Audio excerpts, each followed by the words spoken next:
Hello friends, myself Dr. Sabita, Senior Consultant, Obstetrics and Gynecology Department, Delhi NCR। इसके पहले वाली topic में हमने जाना कि ब्रेस्ट फीडिंग इन new mom, breast feeding mother's को में ओवुलेशन हो सकता है इवन जब उनको पीरियड्स नहीं आ रहे हैं, जिसको लैक्टेशनल एमिनोरिया कहते हैं, यानी दूध पिलाने की वजह से पीरियड का, माहवारी का बंद हो जाना। ठीक है, और उसमें अगर प्रेगनेंसी के चांसेस हैं तो उसको किस तरह से गर्भ निरोधक मेथड्स के द्वारा, डिफरेंट उपायों के द्वारा किस तरह से अगली प्रेगनेंसी से मदर की सेहत को बचाया जाए, इसकी जानकारी हमने दी थी। आज उसी सीरीज में थोड़ा सा उसको इलेबोरेट करना चाहूँगी। ये टॉपिक गर्भ निरोध से नहीं रिलेटेड है, ये है कि ब्रेस्ट फीडिंग का क्या इफेक्ट होता है मेंसेस पे। मेंसेस, जैसा कि हम जानते हैं कि मेंसेस या क्या कह लें, मेंसेस एंड ओव्यूलेटरी साइकिल पे, ओव्यूलेशन पे भी, तो ब्रेस्ट फीडिंग जो कराते हैं, ब्रेस्ट फीडिंग के लिए मेनली जो हार्मोन रिस्पॉन्सिबल होता है, जैसे मदर ने बेबी को डिलीवर किया, ठीक है, और डिलीवर करने के बाद उसके इवन डिलीवरी के पहले ही ब्रेस्ट के ग्लैंड एंड डक्ट्स सब रेडी हो जाते हैं, सब हाइपरट्रॉफिड हो जाते हैं, प्रिपेयर्ड हो जाते हैं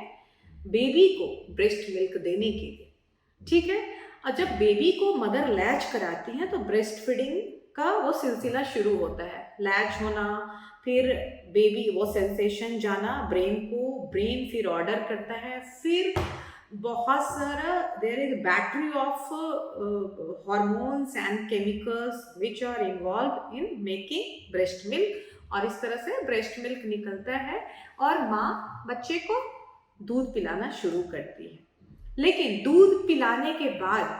दूध पिलाती हैं, उसके साथ साथ क्या होता है कि उनके ओव्यूलेशन पे और मेंस पे इफेक्ट होता है। ये माताओं को बहुत परेशान करता है। कई बार उनको लगता है कि हमारा पीरियड नहीं आ रहा है। एक्चुअली क्या होता है ना, डिलीवरी के बाद यूट्रस का साइज बिग होता है, उसके साइनसेस ओपन होते हैं, और उस यूट्रस फिर डिलीवरी के बाद डिफरेंट केमिकल्स, हार्मोन्स के इफेक्ट से वो सिकुड़कर ग्रेजुअली अपने प्री प्रेगनेंसी साइज में पहुंचना चाहता है। तो उस दौरान क्या होता है कि उसके जितने साइनसेस ओपन है उसकी साइज छोटी हो रही है, तो साइनसेस ओपन है तो अंदर का जो भी कलेक्शन है या साइज जो श्रिंक करता है, या प्रेगनेंसी के दौरान एक्स्ट्रा प्लाज्मा वॉल्यूम, यानी कि ब्लड का वो पार्ट जो तरल पार्ट होता है, एक तो सेल पार्ट होता है जिसमें आरबीसी, डब्ल्यूबीसी, प्लेटलेट्स और भी चीजें होते हैं, ठीक है, दूसरा होता है लिक्विड पार्ट जो होता है, उसको प्लाज्मा कहते हैं, ये ऑलमोस्ट 50% रेज्ड हो जाता है। तो बॉडी का ये भी होता है कि बॉडी का हर सिस्टम ट्राई करता है कि वो अपने प्री प्रेगनेंसी लेवल पे पहुंचे, तो जो एक्स्ट्रा प्लाज्मा है, एक्स्ट्रा सेल्स है, वो सारे चीज यूट्रस जब अपने नॉर्मल पोजीशन में जाता होता है तो उसके अंदर का सारा ब्लड, जो साइनसेस वगैरह ओपन है, जो आफ्टर बर्थ कुछ रह भी गए हैं, तो वो सब सारा 4 से 6 हफ्ते तक लोकिया के फॉर्म में जाता है। शुरू में फ्रेश ब्लड होता है जिसको लोकिया रुब्रा कहते हैं, उसके बाद थोड़ा पिंकिश होता है, सिरोसा होता है, फिर बिल्कुल वाइटिश डिस्चार्ज की तरह निकलता है, तो उसको हम लोग एल्वा, लोकिया एल्वा कहते हैं। ठीक है, ये अलग अलग टर्म्स हैं, इसको जानने की जरूरत नहीं है, इसको आप बस जानो कि कुछ दिन में, पहले 2 हफ्ते में फ्रेश ब्लड जाता है, फिर उसके बाद थोड़ा सा पिंकिश ब्राउनिश सिक्रीशन होता है, फिर उसके बाद डिस्चार्ज वाइटिश और क्रीमिश, क्रीम कलर का, लाइट येलो कलर का डिस्चार्ज होता है। ये 4 से 6 हफ्ते तक चलता है। तो महिला फिर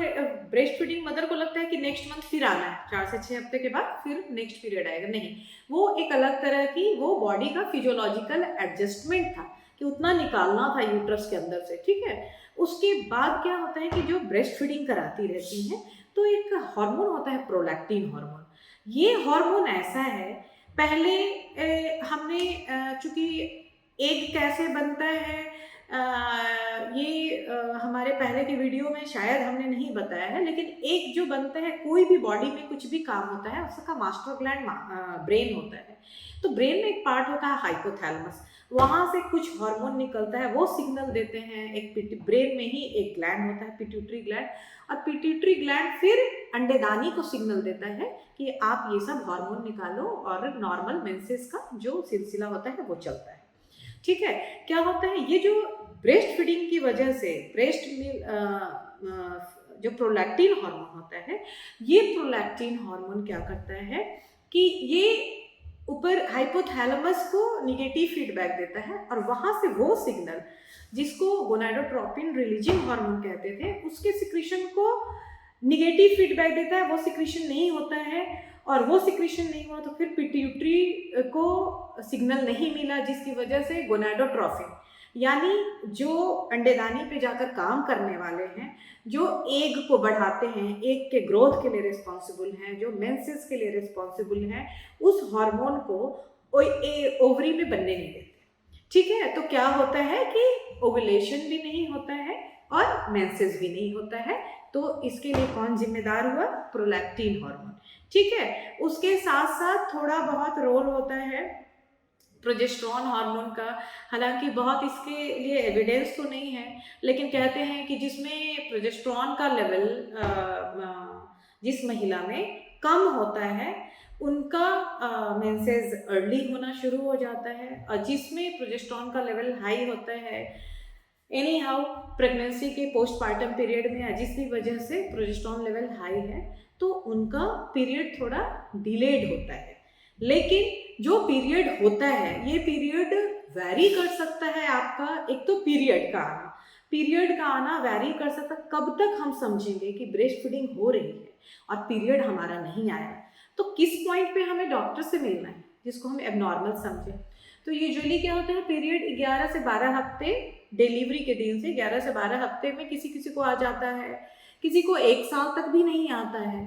तो अगर 11 से 12 हफ्ते के बाद आ गया, मोस्टली मान लो 3 महीने के बाद आ गया, ठीक है, 2.5 से 3 महीने में आ गया पीरियड, तो ये आता है। ठीक है, उसके साथ अगेन है कि वही कि आपको प्रेगनेंसी के बचाव के लिए, जो कि पहले के वीडियो में हमने बताया है, तो वो वीडियो आप देख लेंगे तो आपको समझ में आएगा, देन सबको कोरिलेट आप कर पाएंगे। फिर क्या हुआ कि अगर मान लो कि यही पीरियड नहीं आया 1 साल तक,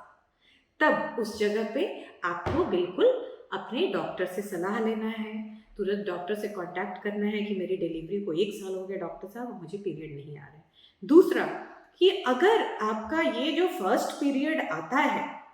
ब्रेस्ट फीडिंग मदर में, एक तो डिलीवरी के पश्चात जो यूट्रस से निकला श्राव, उसकी बात नहीं कर रही हूँ, कि डिलीवरी के बाद जो फर्स्ट पीरियड आया वो पीरियड बहुत पेनफुल है या बहुत हेवी क्लॉट्स के साथ जा रहा है, तब भी आपको अपने डॉक्टर से कंसल्ट करना है। ये किसी तरह के एबनॉर्मल प्रेगनेंसी के साइन हो सकते हैं या कुछ और पैथोलॉजी हो सकती है यूट्रस में, जिसके लिए आपको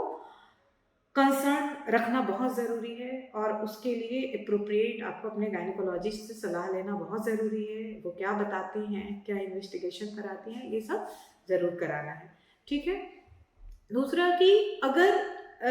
ये है कि हाँ ठीक है